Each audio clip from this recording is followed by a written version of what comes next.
Hello and Fakhar रागली to all of you. मैं हूँ फ़खर यूसुफ़ज़ई और आप देख रहे हैं डिबेट विद फ़खर। आज की डिबेट में बात करेंगे पाकिस्तान की इकोनॉमिक क्राइसिस के हवाले से। आईएमएफ के साथ हमारी डील हो रही है, काफ़ी अरसे से ये चल रहा है। कब होगी, कैसे होगी या नहीं होगी, या मज़ीद क्या डिले हो सकता है, इस हवाले से बात करेंगे। और जो क्राइसिस चल रही है वो सिर्फ़ इकोनॉमी की नहीं है, उसके साथ सोसाइटी में और बहुत सारे मसाइल हमें देखने को मिल रहे हैं पूरे पाकिस्तान में। उसका क्या होगा और कौन पैसे देगा, या पॉलिटिकल इंस्टेबिलिटी कब और कैसे एंड हो सकती है। इन सारी चीज़ों के ऊपर बात करेंगे, और बात करने के लिए यकीनन आप सबके जाने पहचाने हमारे बहुत अच्छे दोस्त एहसन हमीद दुरानी, जो पॉलिसी एनालिस्ट भी हैं और इस तरह की चीज़ों के ऊपर काम करते हैं। Ehsan Khan, thank you very much for joining the show. Thank you so much, Fakhar. It's always a pleasure to be on your show. Azhar Khan, एक तो ये बताइएगा कि स्टार्ट इससे करेंगे कि आईएमएफ, क्योंकि बहुत ज़्यादा बात आजकल, आप खुद क्योंकि पॉलिसी एनालिस्ट हैं, चीज़ों को देखते हैं, मीडिया में जाएँ तो यही चीज़ें देखने को मिल रही है। इसहाक डार साहब से यही सवालात होते हैं कि कब ये डील जो है फाइनलाइज़ होगी और कब हमें ये पैसे मिलेंगे। लेकिन क्या आप, क्योंकि अभी शो से पहले कुछ चीज़ों का ज़िक्र कर रहे थे, तो थोड़ा-सा आपका एनालिसिस चाहूँगा, वो चीज़ें मुझे मज़ीद कुछ अ, अंधेरे में और खतरनाक किस्म की लग रही हैं। असल में फ़खर आपने बिल्कुल सही इसकी निशानदेही की है कि हम अब तकरीबन इसको मेरे ख़्याल से ढाई 3 महीने हो गए हैं जब से एग्ज़ैक्टली। हम आईएमएफ के साथ हमारी नेगोशिएशन स्टार्ट हुई है on the next tranche which is around 1.2 billion US dollar की। और ऑल्दो कि हमारा स्टाफ लेवल एग्रीमेंट हो चुका है आईएमएफ के साथ, या लेकिन अभी तक आईएमएफ ने जो हमें बेल आउट पैकेज है वो अभी इश्यू नहीं किया। और गवर्नमेंट के कुछ जो सोर्सेस हैं वो ये बता रहे हैं कि IMF is changing the goal post. वो हर हुँ, जो हमारी उनके साथ टॉक्स होती हैं, वो हमेशा कोई नई टर्म्स एंड कंडीशंस हमारे साथ सामने रख देता है। बिल्कुल। जो पिछली भी आईएमएफ की जो अभी जो स्टाफ लेवल एग्रीमेंट से पहले जो आईएमएफ की कंडीशंस थी, जिसमें जो हमने देखा है कि वो मिनी बजट के अंदर रिफ्लेक्ट हुई है, जिसमें आप उसमें gas prices, electricity per unit prices और डॉलर का एक्सचेंज रेट को फ्लेक्सिबल रखना, यानी गवर्नमेंट उसको कंट्रोल नहीं कर सकती बिल्कुल। एक्सचेंज रेट को।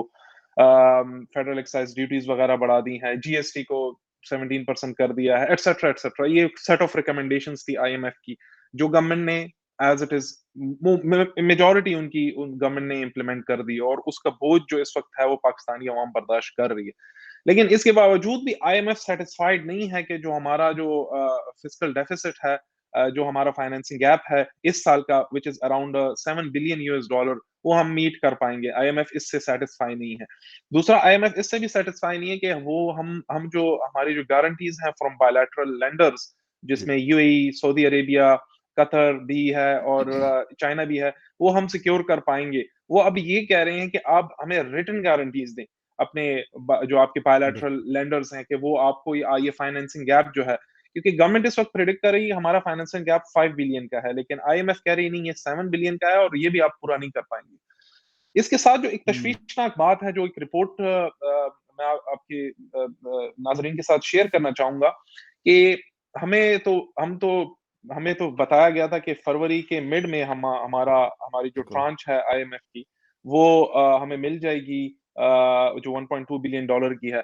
अब आप देख रहे हैं कि मिड मार्च आ गया है जी। और अभी तक उसके कोई आसार नहीं है, और इवन जो एंटागोनिज्म है वो बढ़ रही है गवर्नमेंट ऑफ पाकिस्तान की और आईएमएफ की। इसहाक डार साहब अब दोबारा एक हार्श टोन ले रहे हैं, फिर फाइनेंस मिनिस्ट्रीज के जो ऑफिशियल्स हैं वो भी, हुँ, अनऑफिशियली भी और कुछ ऑफिशियली भी, वो बहुत ज्यादा सख्त किस्म के बयानात वो भी इशू बिल्कुल। कर रहे हैं टुवर्ड्स आईएमएफ।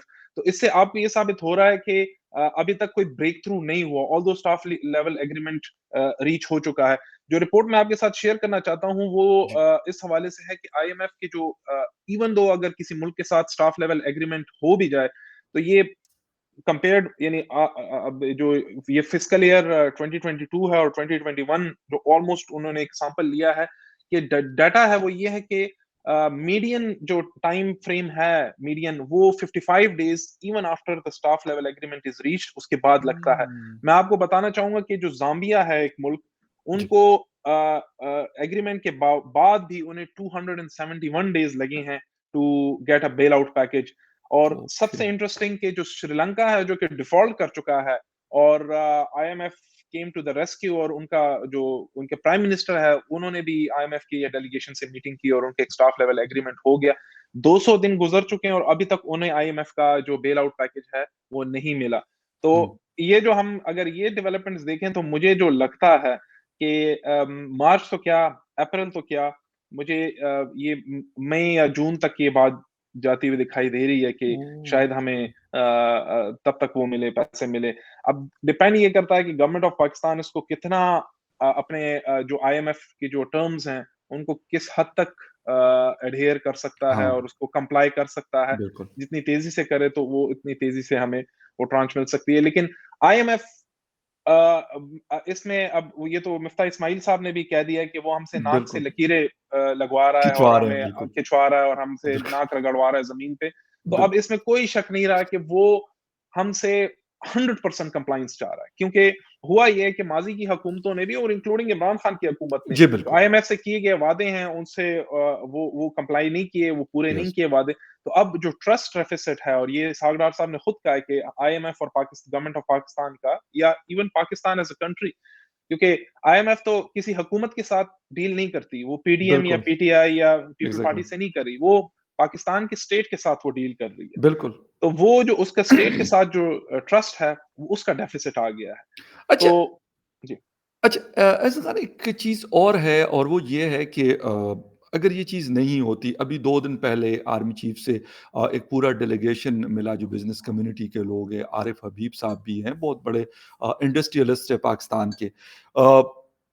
क्या मतलब उनको इसका मतलब है कि जो अभी लोग बैठे हुए हैं हमारे जो गवर्नमेंट के लोग हैं, सगडार साहब हो या शहबाज शरीफ साहब हो या बिलावल हो या जरदारी साहब हो, यानी इसका मतलब है कि उनको ट्रस्ट नहीं है इन लोगों के ऊपर। मतलब आई एम सॉरी टू से मुझे अफ़सोस हो रहा है इस चीज़ का और वो जाके इससे पहले बाजवा साहब से इस तरह ये लोग मिला करते थे, पूरे डेलीगेशन जाते थे, कराची के कभी ट्रेडर्स चले गए, कभी लाहौर के चले गए, कभी खैबर पख्तूनख्वा के चले गए। तो इसका मतलब है कि वो चाहते हैं कि शायद ये कुछ कोई मसीहा का किरदार अदा कर लेंगे या कोई सॉल्यूशन निकाल लेंगे। तो डू यू थिंक इस तरह कुछ हो सकता है या मतलब एक आर्मी चीफ मुझे ज़ाती तौर पे एज़ अ जर्नलिस्ट मैं कह रहा हूँ कि उस बेचारे का तो ये काम ही नहीं है कि वो इस तरह की चीज़ें करे। उसकी जो रिस्पॉन्सिबिलिटी है वैसे ही बहुत परेशानी से उस वक़्त हमारी पाकिस्तान आर्मी जो है मुख्तलिफ साइट्स पे जंग लड़ रही है, एक बहुत मुश्किल टाइम से गुज़र रही है। तो उसके बाद अगर वो बिज़नेस कम्युनिटी को जाके फिर मेक श्योर करवाए कि ये हम पैसे ले देंगे, आप बेफ़िक्र हो जाएँ।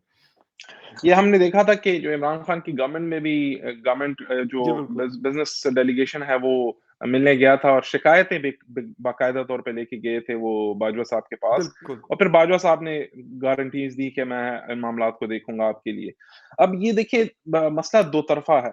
मसला एक तरफ तो ठीक है, एक मिलिट्री का एक रोल है सोसाइटी बिल्कुल। में और पॉलिटिक्स में और इकोनॉमी में और हर चीज़ में है, जी, और वो हमारी एक हिस्ट्री रही है, क्योंकि मिलिट्री का डायरेक्ट रूल रहा है 35 साल पाकिस्तान की तारीख में, जो मिलिट्री डिक्टेटर्स रहे हैं। बिल्कुल। तो उसकी वजह से एक इन्फ्लुएंस है उनका, और वो मुझे कम होता दिखाई नहीं दे रहा, शायद आगे जाके मज़ीद भी बढ़े। जी, लेकिन दूसरी तरफ जो हमारे सिविलियंस हैं, उनका भी ये प्रॉब्लम है कि वो भी वो स्पेस उन्हें देते हैं। अब बिज़नेस कम्युनिटी का कोई काम नहीं बनता कि वो आर्मी चीफ के पास बिल्कुल, जाएँ और इस तरह के मामलात उनके साथ डिस्कस बिल्कुल। करें। ठीक है, अगर कोई बिज़नेस और सिक्योरिटी का कोई आपस में कोई कंसर्न है, बिल्कुल फॉर सही, एग्ज़ाम्पल बिज़नेसमैन को कोई सिक्योरिटी कंसर्न्स हैं, तो वो उस हवाले एग्ज़ैक्ट से जा सकते हैं। लेकिन इकोनॉमिक पॉलिसी के ऊपर मेरे ख्याल से मिलिट्री का कोई इन्फ्लुएंस नहीं है, और ना होना चाहिए ऑफ कोर्स, क्योंकि exactly, it's a functioning democracy और एक मुल्क है, और किसी दुनिया में इस तरह नहीं होता। या तो ठीक है, एक मिलिट्री डिक्टेटर यहाँ पे अपना हुक्मरान हो तो फिर मेक सेंस, क्योंकि उसके पास वो इख्तियार बिल्कुल, है। तो मेरे ख्याल से प्रॉब्लम दो तरफ़ा है। लेकिन मैं आपको बताऊँ फ़खर, मुझे मुझे जो कंसर्न है वो ये है कि इस वक़्त अ, तमाम institutions they are in a state of disarray, और बिल्कुल, डायरेक्शन सेट नहीं है। यस, समझ नहीं आ रही क्या यस, करें, क्या नहीं करें। जुडिशरी भी एक एक यस, कन्फ्यूजन फैला रही है। बिल्कुल, फिर इलेक्शन कमीशन देख लें, वो किस तरह के बयानात दे रही है, किस तरह के बिल्कुल, फैसले कर रही है, जो अपना काम है उसका वो ठीक से नहीं कर पा रही। यस, तो तमाम institutions, without going into the specific, I don't want to go into the specific बिल्कुल ठीक, फॉर ऑब्वियस रीजंस, बट ये है कि डिसअरे में है, और क्लैरिटी नहीं है। मुल्क इस वक्त जा रहा है एक बड़ी तेजी से एक डिफॉल्ट की सिचुएशन की तरफ जा रहा है। आम आवाम सफर कर रही है, महंगाई आज जो स्टैटिस्टिक्स पाकिस्तान ब्यूरो ऑफ हाँ, स्टैटिस्टिक्स ने शेयर किए हैं कि 42% इन्फ्लेशन हो गई है, जी बिल्कुल, 38 थी अभी और अब वो 4% और इंक्रीज हो गई है। आपका जो इंटरेस्ट रेट है स्टेट बैंक ने वो टू मैच द इन्फ्लेशन 20% बिल्कुल, इंटरेस्ट रेट आपका वो कर दी है, highest, one of the highest in the world. तो यस, ये हालात हैं और दूसरी तरफ इंस्टीट्यूशंस, फिर पॉलिटिकल सिचुएशन आप खुद वाकिफ़ हैं, किस तरफ सिचुएशन जा रही है। आज भी एजेंसीज़ ने दी है इलेक्शन कमीशन को बिल्कुल, अपनी गाइडलाइंस दी हैं कि नहीं हो सकते इलेक्शन। बिल्कुल, अब ये बात ये है कि अब जो पीटीआई वाले लोग हैं, पीटीआई की बहुत बड़ी सपोर्ट है और बहुत बिल्कुल बड़ी ठीक। इस वक़्त आई एग्री हमारा विद जो यू। डायस्पोरा है और हमारी अवाम है, इवन हमारे अपने घरों में हमारी वालिदा और हमारे जो है ना, जो मेरे अपने बुज़ुर्ग हैं। फादर जी, तो वो अब सब यही कह रहे हैं कि देखिए ये जो है ना वैसे ही ये इन्होंने वैसी सिचुएशन क्रिएट की है, ये अब बता रहे हैं, इस तरह कुछ नहीं है, ये इलेक्शन सिर्फ डिले करने के चक्कर में इदारे। तो यानी बिल्कुल। इस तरह के इंप्रेशन जा रहे हैं और पोलैरिटी बढ़ रही है, कोई हम कंसेंसस की तरफ चीज़ें नहीं देख रहे हैं, हल की तरफ चीज़ें नहीं जा रही। अच्छा, एक चीज़ आपने बिल्कुल इलेक्शन की बात की, कल एक बहुत बड़ी मीटिंग हुई यहाँ इस्लामाबाद में और वहाँ पे सिक्योरिटी हमारे एजेंसीज़ के लोग भी थे, बाकी लोग भी थे, जो स्टेक होल्डर्स थे, वो सारे वहाँ पे मौजूद थे। अब वो कह रहे हैं कि जी हालात साज़गार नहीं है, सिक्योरिटी सिचुएशन की वो बात कर रहे हैं।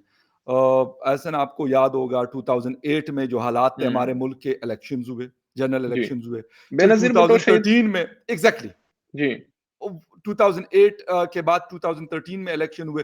2018 में मैं कहता हूँ हालात बिल्कुल सिक्योरिटी के हवाले जी, से बेहतरीन हालात थे। जी, लेकिन ये 2 इलेक्शंस तो ऐसे थे कि जिनको मैं कहता हूँ कि हारून बिलोर को शहीद किया गया, उससे पहले उनके फादर को शहीद बशीर जी, बिलोर साहब को शहीद जी, किया जी, गया, रईसानी साहब को मस्तूम में शहीद किया गया। यानी बड़े-बड़े वाक़यात, ये वो बड़ी-बड़ी चीज़ें हैं, छोटी जी, की बात नहीं कर रहे।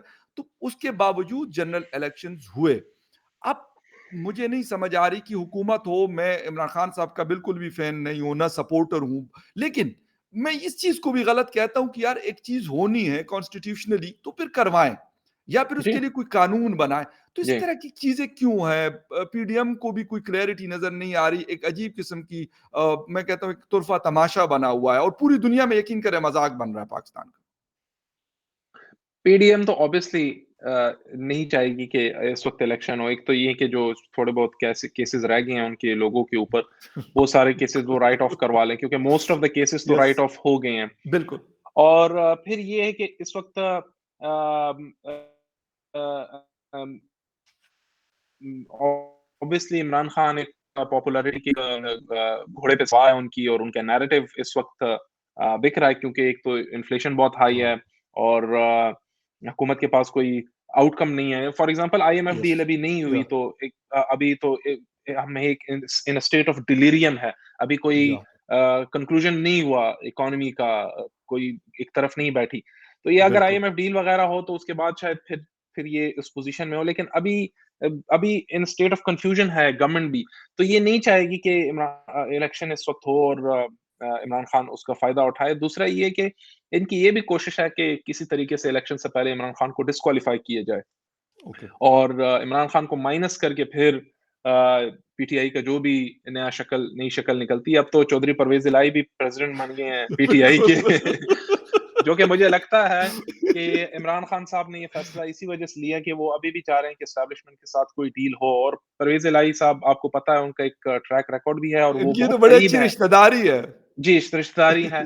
तो वो अभी भी ये फैसला जो इमरान खान साहब का है कि उन्हें प्रेज़िडेंट बनाया है, तो back of the mind Imran Khan is still very desperately looking for a deal with the establishment और वो सही। इनको फेस बनाया हुआ है कि आप लेकिन वो तो करें, बता बात भी अपने करें। तकरीरों में भी कह रहे हैं कि मैं कोई दुश्मन तो नहीं हूँ मुझसे हाँ, जनरल आसिम मुनीर साहब मिल क्यों नहीं रहे? मिल क्यों मतलब नहीं रहे। मुझे समझ नहीं आती कि आपके पास इतनी अवामी पावर है 61% इस वक़्त पॉपुलैरिटी आपका रेट चल रहा है। उसके बाद मियाँ नवाज़ शरीफ साहब हैं। 36 पे बैठे हुए हैं, ऑलमोस्ट आपके पास डबल है और उसके जी। बावजूद भी आप देख रहे हैं कि यार जनरल साहब मुझसे मिले। मैं ये नहीं कहता कि जनरल साहब की मुलाकात अगर इमरान खान साहब से होती है तो कोई कयामत आ जाएगी, ऐसा नहीं है। हुँ, लेकिन हुँ। सर इसका मतलब है कि हम नहीं चाहते कि ये सिस्टम थोड़ा-सा क्लियर हो। एक फौजी इदारा है, बहुत बड़ा इदारा है, उनकी बहुत बड़ी रिस्पॉन्सिबिलिटी इसके हटकर बहुत बड़ी रिस्पॉन्सिबिलिटी है उनकी।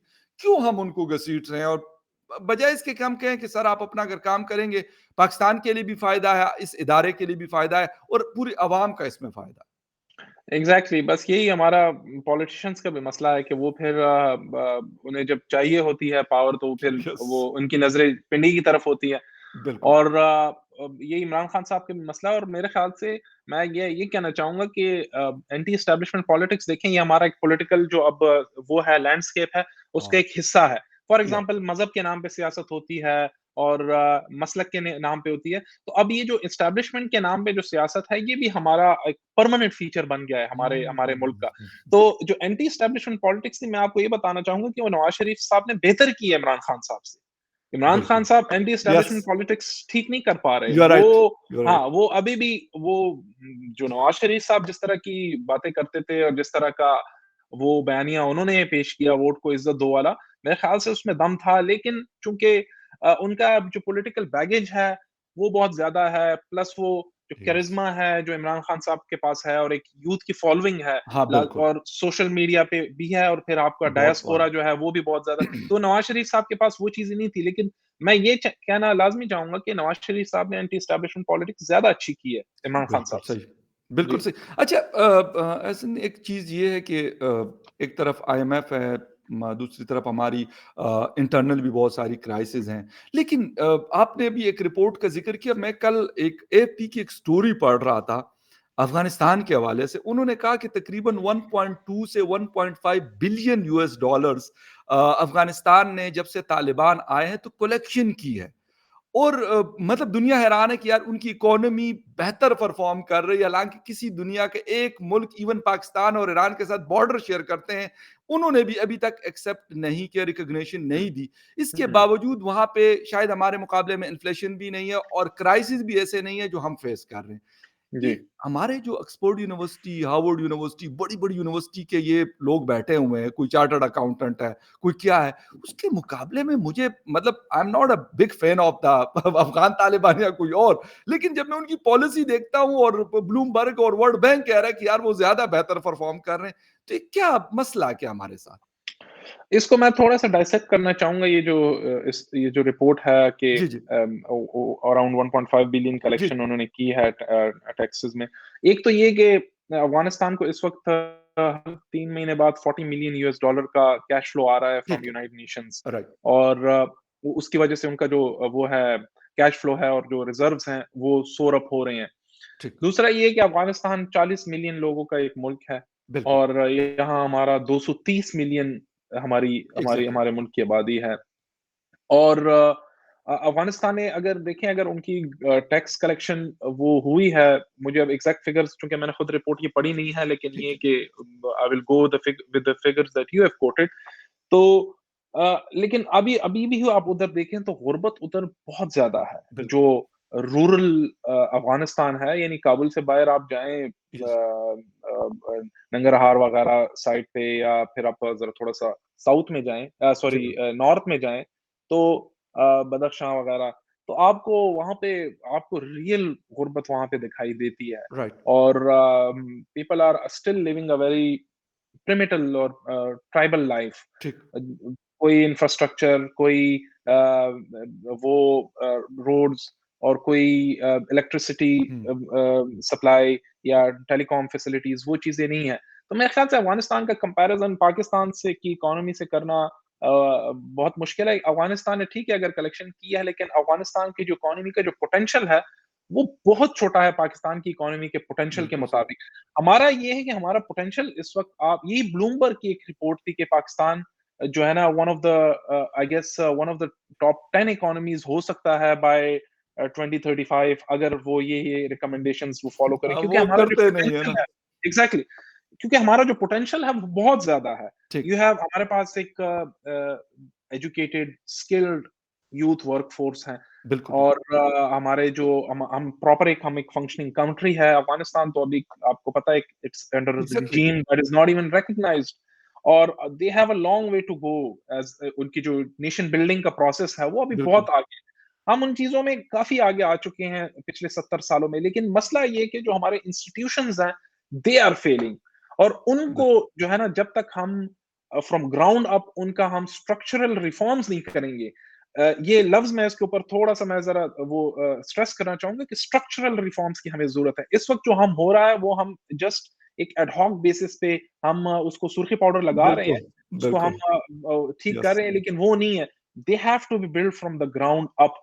अगर आपका ब्यूरोक्रेसी है, अगर आपका जुडिशरी है, अगर आपका वो डिफेंस है, या everything need to be reformed. और अभी तो आपको पता है कि इवन पूरी दुनिया में इस वक्त डिफेंस का, और ये लास्ट ईयर जब मैंने इस्लामाबाद सिक्योरिटी डायलॉग अटेंड किया था जिसमें जनरल बाजवा साहब बिल्कुल, बोले थे, तो उन्होंने खुद इसका एतराफ किया था कि इस वक्त जो पाकिस्तान मिलिट्री है वो दे आर कंसिडरिंग कि वो अपना साइज रिड्यूस करे, क्योंकि अब हुँ, जो वो है फोकस है वो टेक्नोलॉजी के ऊपर है कि how to exactly, use leverage technology for defence purposes. और ये जो इतना बड़ा आपके पास वो है पर्सनल है, इनको आप किस तरह, क्योंकि कॉस्ट रिडक्शन और सस्टेनेबिलिटी की तरफ पूरी दुनिया जा रही है और वो हर यस, चीज में जा रही है, हर इदारा जा रहा है। तो मेरे ख्याल से इस वक्त रिफॉर्म्स की थ्रू आउट रिफॉर्म, और ये मौका अच्छा था इमरान खान साहब के पास कि जब उन्होंने डॉक्टर इशरत हुसैन को रिफॉर्म्स के ऊपर बिल्कुल, स्पेशल असिस्टेंट लगाया था और उन्होंने बड़ी बिल्कुल। जबरदस्त रिफॉर्म्स दी थी। लेकिन मसला ये है कि वही, क्योंकि इमरान खान साहब ने एक पॉपुलर लीडर रहना था और वो नहीं अपसेट करना चाहते थे डीएमजीज को, जो सीएसएस का जो टॉप केडर है हुँ, उनको, और फिर और लोगों को भी, तो वो नहीं कर पाए उसके ऊपर। हालांकि मौका अच्छा था और मेरे ख्याल से मुल्क की उनकी सबसे अच्छी बड़ी खिदमत, इंस्टेड ऑफ पनाहगाहें और इन चीजों की बजाय अगर ये रिफॉर्म्स के ऊपर काम करते, यानी इंस्टेड ऑफ, देखें पनाहगाहें अच्छी चीज है, गुरबत गरीब लोगों का वो होना चाहिए, भला होना चाहिए, या बेनजीर इनकम सपोर्ट प्रोग्राम, इस तरह के प्रोग्राम्स ठीक है, होने चाहिए। लेकिन ये कब तक आप देंगे? और जब आपके पास अपने कोई पैसे ही नहीं है, आप लेंडर्स के ऊपर बैठे हुए हैं कि हमें पैसे मिले उधार और हम लेके जो है और ना, फिर इनको खिलाते और फिर 8-8,000 इनको रुपए खिला 3 महीने बाद दे दें, उससे मतलब मछली पकड़ना नहीं सिखाते, इस लेकिन उनको जो है वो कहें कि हम आपको मछली खिला देंगे, तो खिलाएँ नहीं, उनको पकड़ना सिखाएँ। और आपने इशरत हुसैन साहब की बात की, एज़ एन अभी लास्ट मंथ में, फ़रवरी में एक और कमेटी भी बनी है, नासिर कोसा साहब फॉर्मर सेक्रेटरी है, वो उसको लीड कर रहे हैं और उन्होंने एक बड़ा बहुत अच्छी एक मतलब मैं ये कहूँगा बहुत अच्छी रिकमेंडेशंस दी हैं उन्होंने। उन्होंने कहा कि हमारी जुडिशरी के लोग, हमारे ब्यूरोक्रेसी के लोग, हमारे डिफेंस के लोग, ये सारे कहते हैं यार इनको जो आप जो कुछ देते हैं 4-4 5-5 प्लॉट्स देते हैं, बहुत बड़ी लंबी-चौड़ी ज़मीनें देते हैं, ये कहते हैं कि आप ख़त्म कर दें।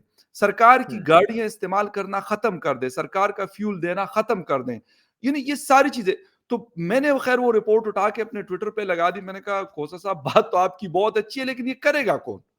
मतलब इसके लिए तैयार तो एहसन दुरानी साहब तैयार हो जाएँगे, फ़खर यूसुफ़ज़ई तैयार हो जाएँगे, लेकिन क्या ये लोग तैयार होंगे जो ये मतलब प्रिविलेज जो अवेल कर रहे हैं, कैसे तैयार होंगे? मैं पिछले 10 सालों से पब्लिक पॉलिसी स्फीयर में काम कर रहा हूँ पाकिस्तान में, और मुझे गवर्नमेंट के साथ काम करने का मौका बहुत ज़्यादा मिला है जी, directly in in policy committees, और ये जो इस तरह की वर्किंग ग्रुप्स वगैरह, सो कॉल्ड वर्किंग ग्रुप्स, जी, इनका मैं मेंबर रहा हूँ मुख्तलिफ मिनिस्ट्रीज़ में।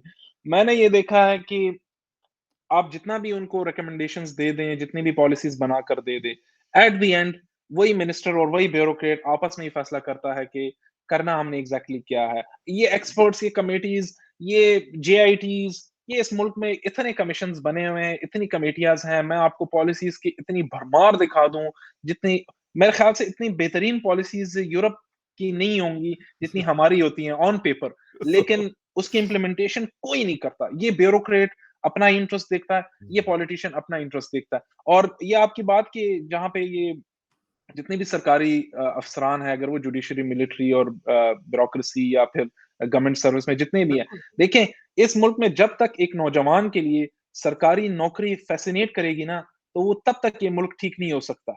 यहाँ पे जो यूनिवर्सिटी या से निकलता है नौजवान, वो कहता है कि एग्री, मैंने सरकारी नौकर बनना है। क्यों? बिल्कुल, क्योंकि काम मैंने नहीं करना, मुझे पैसे मिल तनख्वाह वक़्त जाएँगे। पे चाहिए, मुझे परमानेंट नौकरी चाहिए और मुझे फिर रिटायरमेंट के बाद मुझे पेंशन भी चाहिए। तो ये जब तक हम इसको, जिस तरह यूएस में है, यानी यूएस में जो मेरे दोस्त हैं जो कि प्राइवेट सेक्टर में काम कर रहे हैं, टेक वगैरह में, सिलिकॉन वैली में है मेरे ठीक है, कुछ दोस्त जो टेक, वो कहते हैं कि यहाँ पे सरकारी नौकरी एक बहुत ही बुरी चीज़ समझी जाती है, कि जो बड़ा ही एवरेज, बिलो एवरेज बंदा होता है, जो कि एम्बिशियस नहीं होता, जो कि सही। कुछ कर नहीं सकता ज़िंदगी में, तो कहता है कि मैं गवर्नमेंट सर्विस कर लूँगा, क्योंकि वो एक ईज़ी पाथ है। तो कहता है ये तो ज़बरदस्त प्राइवेट सेक्टर थ्राइव ही तब होता है जब आपके नौजवानों में एक वो हो, विल हो कि मैंने प्राइवेट सेक्टर में जाना है, क्योंकि इसमें स्टेबिलिटी है, इसमें जो है ना कॉम्पिटिशन है। मुझे कॉम्पिटिशन है और इसमें मैं ऊपर जा सकता हूँ। तो ये इधर तो वो सोच ही नहीं है। तो आई थिंक बहुत बहुत सारा काम करने की ज़रूरत है। अच्छा, मैं ऐसा जो टाइम क्योंकि ख़त्म है, लेकिन एक लास्ट आपका कमेंट चाहूँगा कि जब हम ये देखते हैं कि इर्द-गिर्द के ममालिक को हम देखते हैं, इवन मैं एशिया की बात करता हूँ, मैं यूरोप की और फिर अमेरिका की नहीं करता, क्योंकि वो तो बहुत ही एडवांस लोग हैं, उन्होंने बहुत मेहनत की है। इसलिए वो कहते हैं जी हम वर्ल्ड नंबर 1 है, वर्ल्ड नंबर 2 है, ये सारी चीज़ें इन्होंने की।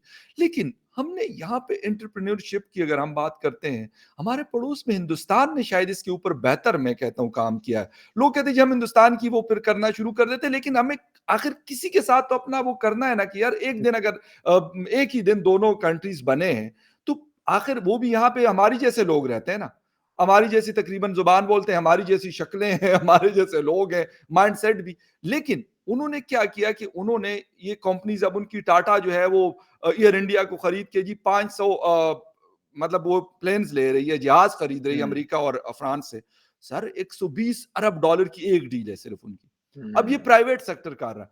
हम यहाँ पे सर सोच ही नहीं सकते, यहाँ तो प्रॉपर्टी के अलावा कोई और सोच ही नहीं आती। प्लॉट ले लो, उससे कमा लो और आगे बढ़ो, या फिर ऐसा सरकार ही की है। नौकरी कर लो।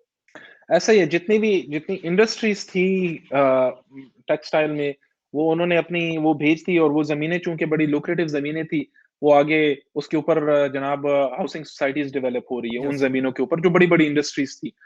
और बाकी आईटी तो आपको हम तो बड़े ही लो एंड पे है जो हमारा आईटी का, क्योंकि मैं आईटी सेक्टर में मेरे काफ़ी सारे दोस्त काम करते हैं और आईटी फर्म्स रन करते हैं, तो उनके साथ मेरी अक्सर उससे उनसे बात होती रहती है।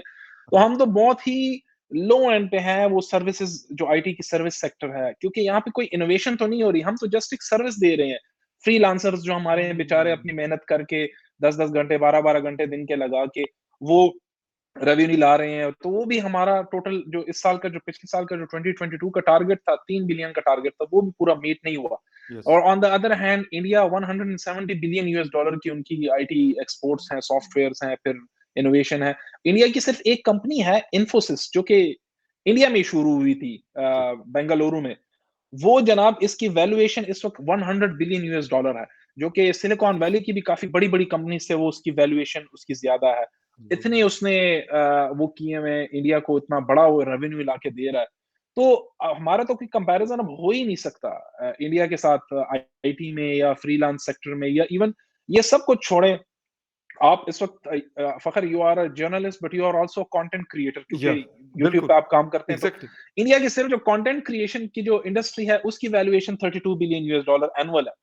कंटेंट क्रिएशन की। तो आप हाँ, आईटी वगैरह को तो छोड़ें, क्योंकि पिछले दिनों एग्री, मैं एक मुझे एक इंटरनेशनल पब्लिकेशन ने they wanted my comments on the जो विकिपीडिया के ऊपर जो बैन हुआ था, तो जी, उसपे जी, उन्होंने मुझे अप्रोच किया था, they wanted my comments on that, तो मैंने उसपे भी यही कहा। मैंने कहा यार वहाँ देखें आपके पड़ोस में उनका कंटेंट वाला कहाँ जा रहा है। आप यहाँ विकिपीडिया को बंद कर रहे हैं जो कि क्रेडिबल और बिल्कुल, ट्रस्टेड सोर्स है इन्फॉर्मेशन का, आप उसे बंद एग्री, कर रहे हैं। फिर प्राइम मिनिस्टर को इंटरवीन करना पड़ता है और वो कहता है कि नहीं-नहीं इसको अनबैन करें। यानी जो इदारा है जो जिसने बैन किया है, फिर उसका क्या उसको बंद कर देना, फिर प्राइम मिनिस्टर ये फैसले करता रहे। यस, तो एग्ज़ैक्टली, यानी कुछ हर इंस्टीट्यूशन में जिस तरह मैं वापस उस अपने बात पे आऊँगा कि institutions are in a state of a disarray, confusion, hmm, और हाँ, नहीं पता हाँ। किसको क्या काम करना है, अपना काम कैसे करना है, ख़ैर अनफॉर्चुनेट। बिल्कुल, और ये आपकी बात मैं बिल्कुल आपसे एग्री कर रहा हूँ कि ये अनफॉर्च्यूनेट सिचुएशन है कि बहुत सारे लोग अपने डिस्प्यूट्स को ख़त्म कर रहे हैं, अपनी इंडस्ट्री को फ्लरिश कर रहे हैं, अपनी एजुकेशन, रिसर्च एंड डेवलपमेंट्स पे काम कर रहे हैं। लेकिन अफ़सोस के साथ हम आज भी 1.2 अरब डॉलर के लिए पिछले तकरीबन 4 या 3 महीने हो गए कि इस कहानी में फँसे हुए हैं कि ये पैसे आ रहे हैं या ये पैसे नहीं आ रहे। हुँ, अफ़सोस खैर एनीवे एहसन अमीद दुरानी साहब, थैंक यू वेरी मच आपके टाइम का। आपने शो जॉइन किया, एंड शुक्रिया। Viewers thank you very much for watching debate with Fakhar Yusuf ji. किसी और डिबेट में फिर मिलेंगे, तब तक के लिए टेक केयर एंड बाय।